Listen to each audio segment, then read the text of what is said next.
Now let's set up the navigation so that the app flow can work. So to do that, let's add the libraries just like we did before.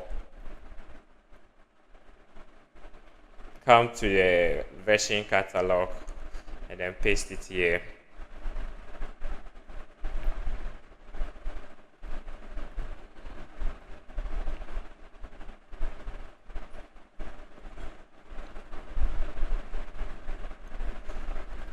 So come to the app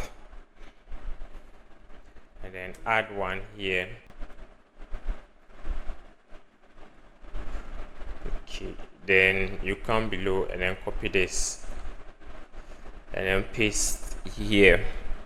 Now sync the project. You can close this. So now let's create a file called navigator, which will be responsible for handling everything concerning navigation. So let's create the keys, which are still interface called screen, which extends nav key. Make sure you put serializable on top of it. Now create the screen. Just do serializable. Below it, you do object. Call it home. It should extend the screen interface. And then you do the same for add.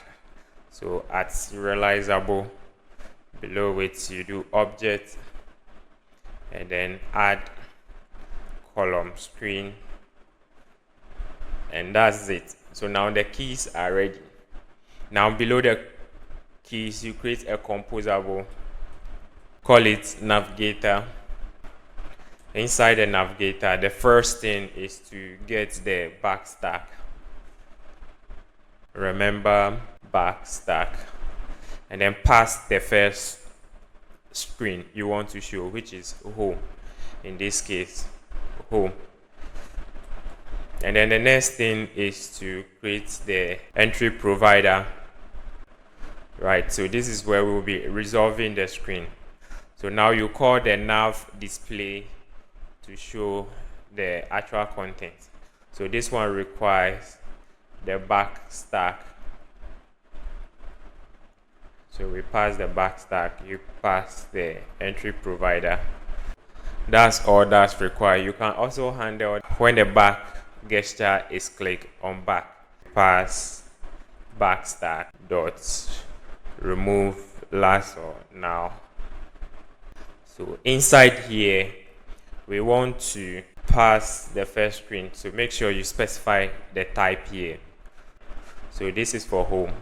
And then let me duplicate it for add. Okay, so for those two keys, when it is this key, I want to open the home screen. And then when it is add, I want to open the add screen.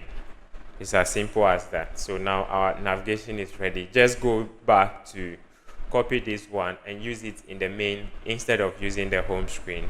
Use this guy. Let's run it and see if our navigation is showing the home screen.